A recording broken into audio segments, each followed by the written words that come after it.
Good evening, everyone. Welcome to my channel, True Crime with Jess. And as I mentioned can I just apologise now? I'm very new to this, and I'm trying to work out the lighting going on without it reflecting off my glasses. So I do apologise for that. But yeah, as I mentioned in my last programme, tonight I want to discuss a tragic case of a girl called Gemma Hayter that I've seen on a show called Britain's Darkest Taboos. Really sad story. Just before, I'd just like to tell you a little bit about myself. My name's Jessica. I'm 41, nearly 41, aging myself. I have two children, two beautiful young children. And yeah, I've got an interest in true crime and learning about not just the crime itself, but what happens after, so not just the victim, but the killer themselves, what happened, what sentence did they get, did I think it was adequate, which 9 times out of 10 obviously it's not. We know that. And yeah, it's just an interest I've had for quite a long time. Started off by reading a book, pre-internet and 24-hour crime channels on Sky. I read a book called Look for the Woman. Very interesting book, really, really good book. And it showed all female killers dating back to the 19th century. And these women were crazy. No other word for it. These women were crazy. If you're from England, you will know the name Maura Hindley. What can you say about this lady? Absolutely vile creature. But in the book, she got this much. She got such a small paragraph for some of the most heinous crimes you could imagine. So based on that, you can imagine what these other women did. And yeah, it was a very interesting book because you got to see it from beginning to end, really, because it dated back to the 19th century. You could basically see what happened, what the sentence was, how they found out about the crime, etc. Very interesting book. If you haven't read it, definitely recommend it. So, as I said, tonight I'd like to look at a really sad case, this one played on my mind quite a bit after I watched it. And it's a young girl by the name of Gemma Hayter. She was born in September 82. They found out when she was about 2 she had learning difficulties and behavioural problems, and she had an older brother and sister. It was 10 years between her and the older sister, 7 between her and the older brother. So, they were really excited to have this little sister, and she was really cute. But quite early on, they realised, she was putting herself in quite dangerous positions, and she was, she was very trusting, very, very trusting. She'd meet someone and once, and the next time she'd meet them, it'd be like she'd known them for years.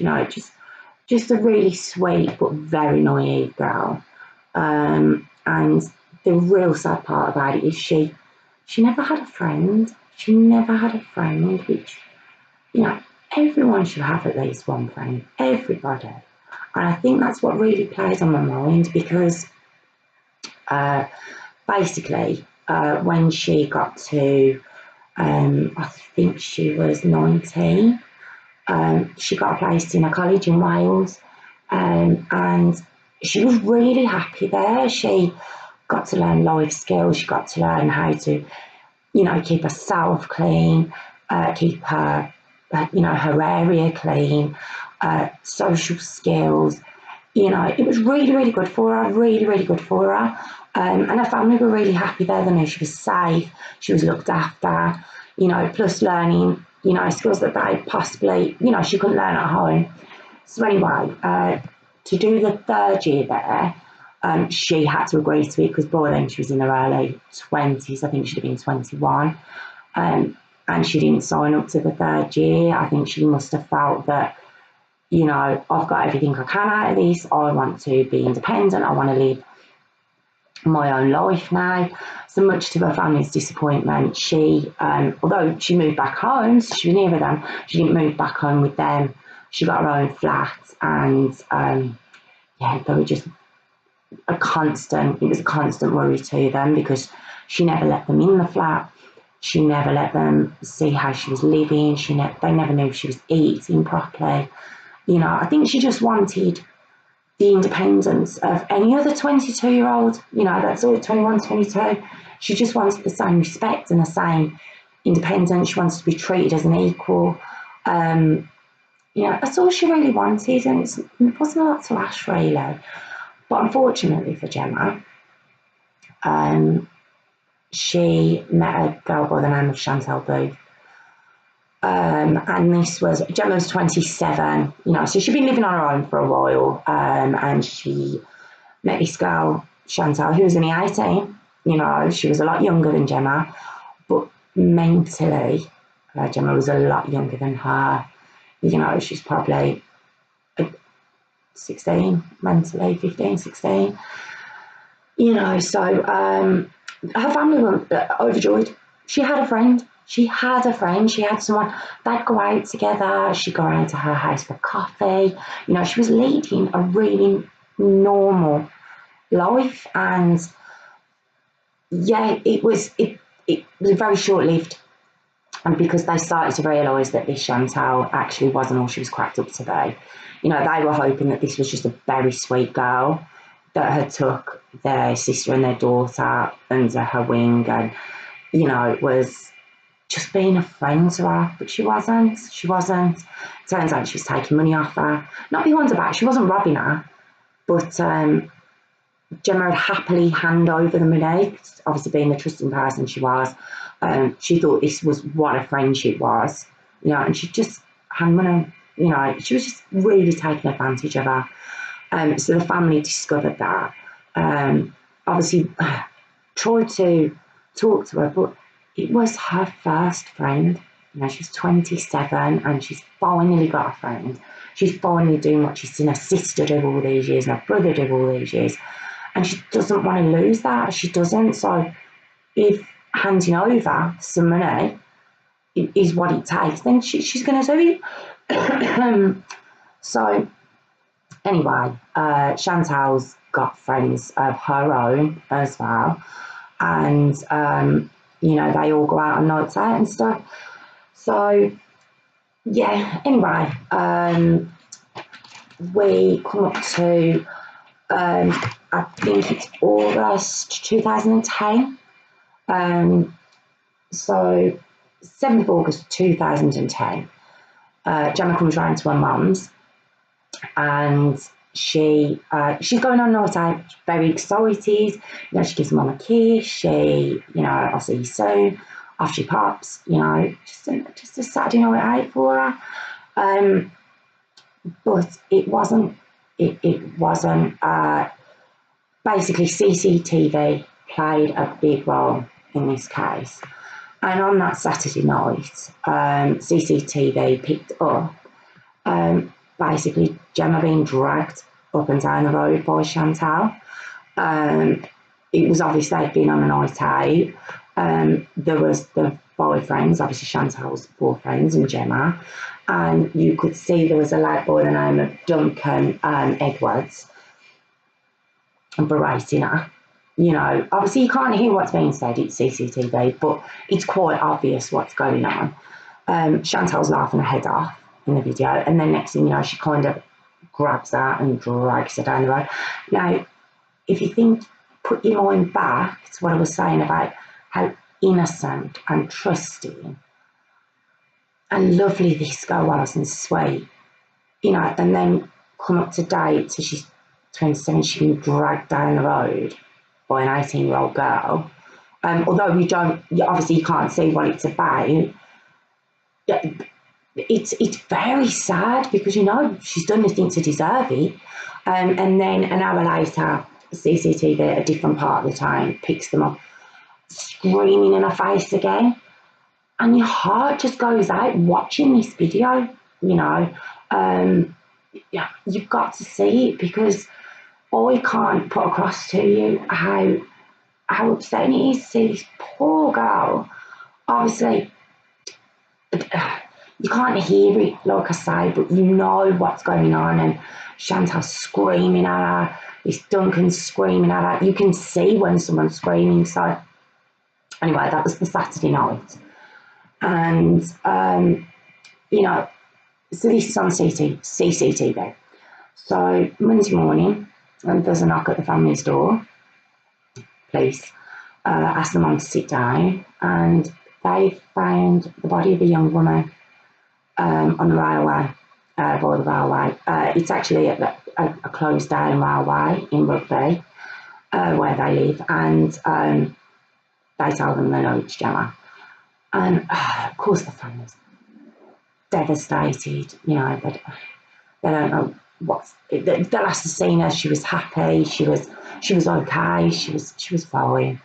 And now they're hearing this, and in the show they explain that they thought possibly on this night out Gemma might have met a stranger who'd befriended her, you know, come with me, you know, which, like I say, she's very trusting, so she would have done that, she would have gone with a stranger. And so that's what they thought had happened. And anyway, this is the Monday. On the Tuesday, like I said, they spot the CCTV, the police do, clock who she's been out with, and bring the 5 people, friends, in for interview. And you've got Chantal Booth, which is obviously her best friend. You've got Jessica Lawrence. You've got Joe Boyer, who's her boyfriend. You've got Daniel Neisted, who is Chantal's boyfriend. And you've got Daniel Edwards, the lad who was berating her on a Saturday night. So they're all called in. And these are just horrible people, you know, horrible. And the reason I say that is because they didn't take it seriously when they were brought in. They were laughing and joking, found the whole thing hilarious. Now, even if they hadn't done anything, that was supposed to be their friend. You know, that she was part of their group, and they were all laughing and joking amongst themselves, so they kind of give themselves away anyway. You wouldn't react like that if that was your friend. So that was on the Tuesday night. By the Thursday, they were all charged. They were all charged with her murder, all 5 of them. And as you can imagine, her family are just devastated. Like I say, they thought it was some randomer. And to learn that it was her best friend, use the words lightly, and her friends, they were devastated, absolutely devastated. And, you know, in between this, they got to go and see Gemma, you know, one last time. And her brother couldn't go in. Her brother, you know, he couldn't go in. Her sister and her mum and her nan went in to say goodbye, and they could see all the marks on her face. You know, she'd been badly, severely beaten. And, you know, that was their last memory, you know, of their sister and their daughter and granddaughter. It's just devastating. So after they charged the 5, they obviously go back to the CCTV, etc. And, you know, at the court case, it all comes out basically what happened. And from when she left her mum's on a Saturday, obviously we know, you know, they'd been followed to her on this Saturday night, but she wasn't killed on the Saturday night, which is what I thought. I thought from her being treated like that, that's what had escalated, but it wasn't. She went home that Saturday night, and it turns out on the Sunday, they called her round to Chantal's flat. And it's like, oh, you're watching the programme, you're like, Gemma, don't go, they're not nice people, don't go. But she does. And instead of, you know, just going around to her pal's house and having, you know, a nice time, you know, you've got this, what's very sad as well, the CCTV footage of everything containing you. So you see her leaving her flat, you know, with a little bag, and, you know, heading to her friend's flat, and you see that. Obviously you don't see what happens in the flat, but it turns out they tied her to a chair, tortured her. Two of the lads, you know, peed into a can and made her drink it. You know, they tortured her. Her head was bounced off a radiator in the bedroom. You know, her nose was practically hanging off her face, her mum described. There was blood everywhere. The poor girl. Oh, she'd really been hurt. She'd been hurt, and they beat her. They'd beaten her so badly. And I think the upsetting part of this story now is, you know, in the show there's a psychologist called Emma Kenny, and she kind of hits the nail on the head in the show. She says, you know, if this happened to me or you, and someone had beaten us like that, so-called friends as well, and you've been tortured, you know, for a couple of hours, we're talking a couple of hours here, what she went through. If that happens, the minute you got out of that flat, you'd run, you'd hide, you'd scream, you'd do whatever you could to get away from these people. They're not your friends, and you'd realise that. But she didn't. That's what I'm saying about this girl. She was just so naive and so sweet, and if she'd have just come across a decent person, you know, yeah, but she didn't. And basically they offered to walk her home. And the next CCTV footage is the last footage of everyone seeing basically Gemma alive. And it shows the 4 friends, which she didn't obviously find suspicious either, all in hoodies, covering their faces, you know, basically disguising who they are. Which, why didn't she question that? Even that? And it shows them walking through a rugby town centre. Her walking very slowly behind, she's obviously in a lot of pain. When the CCTV zooms in, her nose is all bloody. You know, you can tell she's hurt, she's struggling to walk behind them.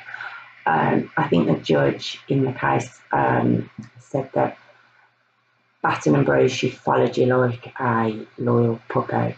You know, it was just so sad, and you watch her walking behind these group of vile people. Basically, obviously CCTV footage doesn't go that far, but they lead her to the railway track, and down there we find out that she's beaten again.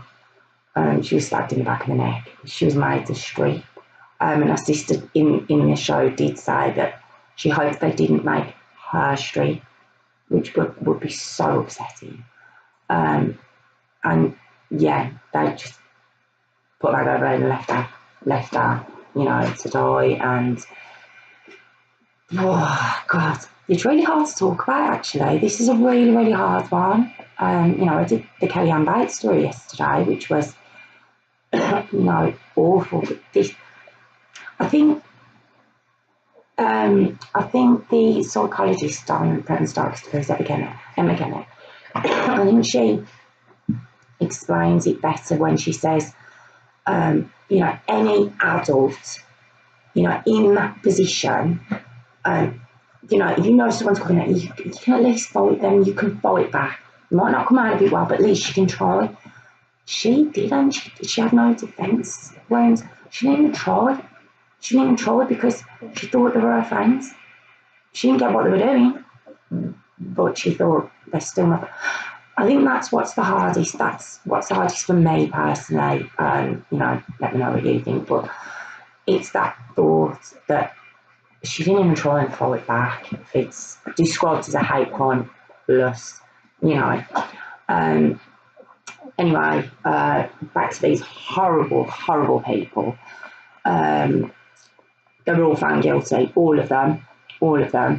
And so Chantal Booth, she got 21 years. Her boyfriend Daniel Neisted, he got 20 years. Joe Boyer, he got 16 years.